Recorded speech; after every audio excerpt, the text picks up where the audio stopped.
Hello guys, welcome back to the YouTube channel. आज के इस वीडियो में हम एक टॉपिक को डिस्कवर करने जाते हैं। उसको बहुत ज़्यादा गिरा दिया गया है कि टॉपर कुछ नहीं कर सकते। ठीक है, उनके बस की बात नहीं है। सिर्फ वो पढ़ते हैं और उसके बाद सिर्फ जॉब करते हैं। ठीक है, मतलब वो मेंटलिटी बना दी। ठीक है, ये एक तरीके से ब्रेन वॉश किया जा रहा है। जो आजकल के सोशल मीडिया इन्फ्लुएंसर जीवन में कुछ कर नहीं पाते, ना पढ़ पाते, ना जीवन में पास हो पाते, 10th 12th फेल रहते हैं और वो ज्ञान बांटते हैं। थोड़ा बहुत रील्स पे नच कर फेमस हो जाते हैं। तो चाहे लड़कियां हों चाहे लड़के हों, सतरंगी बाल करा लेते हैं और फिर उसके बाद बोलते हैं कि हम तो बैक बेंचर थे, बैक बेंचर ये कर देते हैं, बैक बेंचर वो कर देते हैं। रियलिटी में जाओ, वास्तविकता के साथ जाओ भाई। बैक बेंचर 1 से 2% ही रहते हैं जो जीवन में बहुत कुछ अच्छा करते हैं। ठीक है, बाकी 90 से 95% वो ही 15 से 20 हजार 25 हजार रुपए की जॉब करते हैं, या फिर जो पापा का धंधा होता है वो संभाल के बैठते हैं, जो भी मतलब पीढ़ी दर पीढ़ी रहता है। और ज़्यादातर लोग जो पढ़ाई छोड़ देते हैं, बैक बेंचर्स रहते हैं, कॉलेज ड्रॉप आउट कर देते हैं, वो मजदूरी करते हैं। ठीक है, बट एक एक या दो मतलब परसेंट ऐसे लोग रहते हैं जो जीवन में कुछ कर लेते हैं और फिर उनके लिए ही ब्रैग करते रहते हैं कि उसने ऐसा किया था, उसने कॉलेज छोड़ दिया था। भाई उनकी मत सोचो। रियल लाइफ में अगर आप जियोगे ना, ठीक है, अगर वास्तविकता के साथ जियोगे कि कैसी चीजें चलती हैं, ठीक है, तो एजुकेशन इंपॉर्टेंट है। आपकी थिंकिंग एबिलिटी, आपके सोचने का तरीका, ये सारी चीजें इफेक्ट होती हैं आपके एजुकेशन से। और जो आजकल के इन्फ्लुएंसर को आप देख के मोटिवेट हो जाते हो कि उन्होंने ऐसा किया था, हम भी ऐसा करेंगे। भाई उनको मत देखो। वो सारी एक पीआर पर्सपेक्टिव रहता है, पीआर स्टोरीज रहती हैं। हमने इतना स्ट्रगल किया, हमने ये किया, हमने वो किया। वो चीजें बहुत डिफरेंट रहती हैं। अगर तुम रियलिटी में देखोगे, उनके पास पापा ने कुछ कर रखा होता है, अच्छा फोन रहता है, हर एक चीज रहती है, फिर उसके बाद फेमस हो जाते हैं। फिर उनको अपना रोना भी तो रहना है, रोना भी लगाना है। ठीक है, तभी तो वो सिंपैथी गेन करेंगे, और सिंपैथी गेन करेंगे तो वो लोग उनसे कनेक्ट कर पाएंगे, रिलेटेबल स्टोरी बताएंगे। ठीक है, इस बात को समझना पड़ेगा। ठीक है, मैं आपको बताता हूँ कि क्यों टॉपर बहुत कुछ जीवन में कर लेते हैं और जो कॉलेज ड्रॉप आउट करते हैं वो नहीं कर पाते। ठीक है, मैं आपको पहला रीजन बताता हूँ, डाइवर्स टैलेंट। देखो, जो आदमी पढ़ाई में मेहनत कर सकता है उसका दिमाग तेज रहता है। ठीक है, और जिस बंदे का दिमाग तेज रहता है ना, वो मल्टीपल चीज़ों में मतलब प्रॉपर वे में प्रोएक्टिव रह के काम करता है। चाहे स्पोर्ट्स हो, चाहे कोई कल्चरल एक्टिविटी हो, कोई एक्स्ट्रा करिकुलर एक्टिविटी हो स्कूल में, चाहे कोई एनुअल फंक्शन हो, आप हमेशा देखोगे जो अच्छा पढ़ते हैं। मैं आपको टॉपर की नहीं बोल रहा हूँ जो फर्स्ट रैंक पे आता है, उसके अलावा भी जो अच्छे लोग पढ़ते हैं, 80% से ऊपर रहते हैं, 75% से ऊपर रहते हैं, वो प्रोएक्टिवली एक्टिव रहते हैं। 80% बंदे, 85% बंदे, 90% बंदे, तो वो प्रोएक्टिवली एक्टिव रहते हैं। और वो हर एक कार्यक्रम में, छोटे से लेकर छोटे और बड़े से बड़े स्कूल और कॉलेज के कार्यक्रम में एक्टिव रहते हैं। वो एक्टिव रहते हैं ना, उनसे दिमाग भी तेज रहता है उनका। ठीक है, और जो आप बोल रहे हो कि जो कॉलेज ड्रॉप आउट करते हैं, कम पढ़ते हैं, बैक बेंचर रहते हैं, ऐसे लोग स्टेज पे जाने पे भी डरते हैं। ठीक है, स्टेज पे जाने में डरते हैं और उनके अंदर कॉन्फिडेंस नहीं होता, और दिमाग तो उनका वैसे ही नहीं चलता। ठीक है, नेक्स्ट की पॉइंट, क्रिटिकल थिंकिंग स्किल्स। देखो, जो आदमी पढ़ता है ना, वो क्रिटिकल वे में थिंक कर सकता है। ठीक है, अपने अच्छे नंबर लाने के लिए, अच्छे क्वेश्चन लेने के लिए, अच्छे जवाब लेने के लिए, ठीक है, तो आपको प्रॉपर वे में पढ़ना पड़ेगा। जो सवाल आया है उसका सोच समझ कर जवाब लेना पड़ेगा। ठीक है, चाहे कोई एग्जाम हो, चाहे कोई इंटरव्यू हो, हर एक जगह आपसे सवाल पूछे जाएंगे, तो वो स्किल्स उनमें पाई जाती है टॉपर में। ठीक है, थर्ड, एडेप्टेबिलिटी। अपने आप को सिचुएशन के अकॉर्डिंग ढाल लेते हैं। ठीक है, और that's why they are toppers. ठीक है, वो कोई भी सिचुएशन अलग हो रही होगी ना, ठीक है, मैं सिर्फ टॉपर्स की बात नहीं कर रहा हूँ, जो अच्छी रैंक्स लाते हैं, अच्छे पढ़ने में अच्छे रहते हैं, उन सब की बात कर रहे हैं हम। ठीक है, तो ये बात आपको ध्यान रखना होगा। ठीक है, हमेशा आप सोचते हो कि आज देखो, आजकल ये मीडिया है ना, मीडिया आपको वो शो नहीं करती जो करना चाहिए, जो रियल में मेहनत करते हैं लोग। ठीक है, चाइना इतना आगे क्यों है? क्योंकि वहाँ रियल टैलेंटेड पर्सन का टैलेंट जाना जाता है और उसको आगे प्रमोट किया जाता है। और हमारे इधर अभी जब से नेट आया 2017 2016 के टाइम से, क्या कॉलेज ड्रॉप आउट कर दो, कॉलेज से पढ़ाई कुछ नहीं होती, तो भाई वो एक रीजन है। बट अगर आप थर्ड कैटेगरी की कॉलेज से कर रहे हो, मतलब जहाँ आप कॉलेज भी नहीं जाते हो, ना कुछ करते हो, ठीक है, ना कोई एक्टिविटी में पार्टिसिपेट करते हो, ना कॉलेज की डिग्री की वैल्यू है। आप ऐसे कॉलेज से कर रहे हो तो फिर आपकी कॉलेज की डिग्री क्यों वैल्यू रहेगी? ठीक है, आप शिद्दत से पढ़ाई कीजिए, अच्छा कॉलेज लीजिए, ठीक है, जिसमें आपकी वैल्यू हो। और अच्छे कॉलेज नहीं लेते, डोनेशन के साथ काम कीजिए, डोनेशन के साथ कॉलेज लीजिए, तो फिर उससे चीज़ें डिफरेंट रहती हैं। ठीक है, जितने अच्छे कॉलेज से आप डिग्री करोगे ना, उतना आपकी डिग्री की वैल्यू रहेगी, आपकी वैल्यू रहेगी।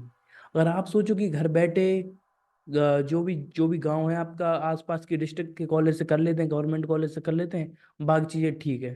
ठीक है, देखो अगर तो उस तरीके से आपको देखना पड़ेगा। देखो अगर आप गवर्नमेंट जॉब की तैयारी कर रहे हो तो वो चल लेगा, बट अगर प्रॉपर वे में आप काम करना चाहते हो प्राइवेट फील्ड में, तो आपको अच्छे कॉलेज के साथ काम करना पड़ेगा। ठीक है, जिससे कि आपको स्किल्स नॉलेज प्रॉपर वे में मिलेगी।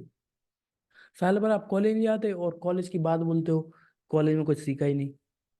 ठीक, वो बहुत सारी चीज रहती हैं। ठीक है, कि और फोर्थ लीडरशिप क्वालिटी। देखो जो आदमी पढ़ता है ना, ठीक है, वो हमेशा चीजों के बारे में जानता है, लोगों को लीड करता है। कोई भी पर्टिकुलर ग्रुप का रहे हो, देखो जो आदमी पढ़ने में टैलेंटेड रहता है ना, तो उसके आगे आसपास लोग तो रहते ही रहे। जो वो कुछ भी बोलता है ना, तो लीडरशिप की एक शेर की क्वालिटी रहती है, लॉयंस की। ठीक है, तो वो एग्जाम्पल के साथ लीड करता है। ठीक है, तो हर एक कोई ऑर्गेनाइजेशन हो, हर एक कंपनी हो, या फिर और कुछ भी हो, ठीक है, यहाँ पे लोग काम करना चाहते हैं। ठीक है, तो वहाँ पे क्या रहता है कि एक लीडर की जरूरत रहती है, और उनमें लीडरशिप क्वालिटीज रहती है। ठीक है, फिर कम्युनिकेशन स्किल्स, वो तो बहुत शानदार ही होती है, क्योंकि वो टीचर से भी बात कर रहे हैं, स्कूल से भी बात कर रहे हैं, कोई पर्टिकुलर आगे बैचे हैं फ्रंट बेंच पे, कोई भी क्वेश्चन पूछ रहा है टीचर, वो प्रॉपर वे में जवाब दे रहे हैं। ठीक है, और सेवन इमोशनल इंटेलिजेंस भी, वो थोड़ा बेटर वे में रिएक्ट करते हैं, लोगों के इमोशंस को समझते हैं, लोग कैसे रिएक्ट करते हैं, लोगों को समझते हैं। और हमको मूवीज में हर एक जगह क्या बताया जाता है, टॉपर्स चूती होते हैं। ठीक है, तो ये बात समझना पड़ेगा। हम देखो, अगर आप वास्तविकता में देखो, तो ऐसा नहीं होता। एक जो टॉपर है, वो जीवन में कुछ ना कुछ अच्छा कर लेगा, या तो पढ़ाई में अच्छा कर लेगा, अच्छी जॉब ले लेगा, ठीक है, या फिर कुछ धंधा ऐसा डालेगा, ठीक है, उसमें कोई मेहनत करके उस धंधे में लग जाएगा, या फिर किसी बंदे के साथ काम करने में लगेगा, उसकी कंपनी को आगे पहुंचा देगा। ठीक है, या फिर खुद का ही जो पापा या फिर फैमिली का जो भी बिजनेस है, उसको ग्रो करके इतनी लेवल पे ले जाएगा जो आप सोच नहीं सकते। ठीक है, तो वहाँ वो सारी चीजें समझनी पड़ेगी।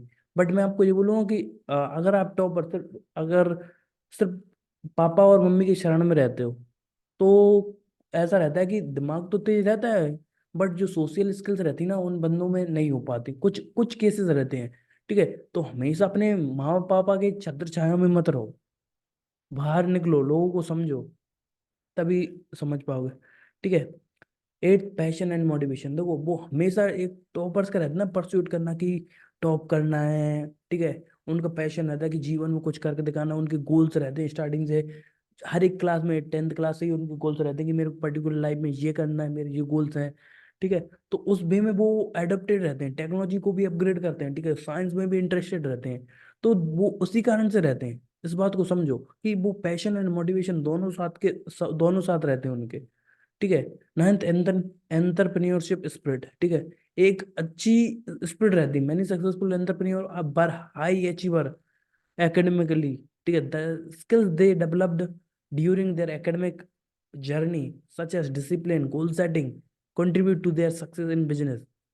ये देखो, उन्होंने डिसिप्लिन, जो भी चीजें डेवलप की, गोल सेटिंग, वो उनकी रियल लाइफ में बिजनेस बिल्ड करने में बहुत हेल्प की है।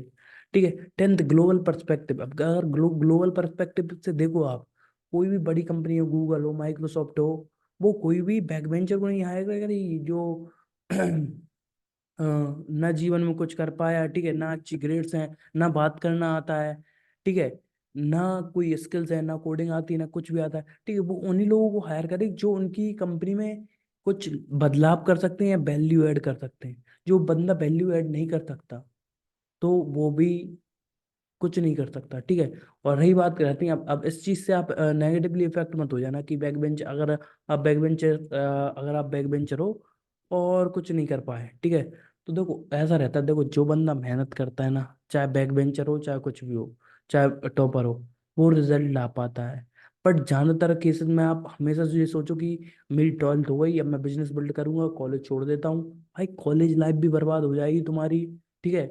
और उसके साथ साथ ना आप कुछ अच्छा सीख पाओगे, और अगर बिजनेस में फेल हुआ तो हुई है, ठीक है। और नेक्स्ट की, जैसे कि ज्यादातर लोग रहते हैं पढ़ने में कुछ नहीं है, ये वो फलान ढिकान। देखो भाई पढ़ो तो सही, रिजल्ट लाओ, अच्छे मार्क्स लाओ, क्यों नहीं है। उसके बाद देखो अच्छे मार्क्स लाने के बाद अगर आपको लगे कि नहीं पढ़ना चाहिए तो फिर मत पढ़ना। बट एजुकेशन जो रहता है ना, जो मतलब गोल्डन एरिया रहता, गोल्डन एरा रहता है, उन फीलिंग्स को, उन मोमेंट्स को एक बार जियो, लोगों के साथ दोस्त बनाओ, क्योंकि वो समय एक बार आता है फिर दोबारा नहीं आता। ये आप मान के चलो, जो 15 साल से लेके 22-23 साल, जो जब तक 25 साल तक जब तक आपकी एजुकेशन चलेगी, यही दिन याद रहेंगे, ना उससे पहले के दिन याद रहेंगे। उससे पहले के जो हुआ सो हुआ, ठीक है। तो वो रहता है, वो गोल्डन एरिया एरा को जियो अपनी लाइफ में, ना कि सिर्फ उस टाइम में धंधे में लगे हो। देखो धंधे में लगो बट उस लोगों को जियो, दोस्त बनाओ, वो ही है सब कुछ। क्योंकि पैसा आप कमा लोगे, बहुत कमा लोगे, और आप कमा भी सकते हो, ठीक है। बट वो चीजें ऐसी रहती हैं, जो चीजें एक बार आती हैं उनको एंजॉय करना भी इम्पोर्टेंट रहता है। जो समय आपके पास आज है उसको भी एंजॉय करना है, बाकी समय तो चला ही जाएगा। ठीक है दोस्तों, आप सबसे मिलते हैं अगली वीडियो में, तब तक के लिए अलविदा, जय हिंद, वंदे मातरम।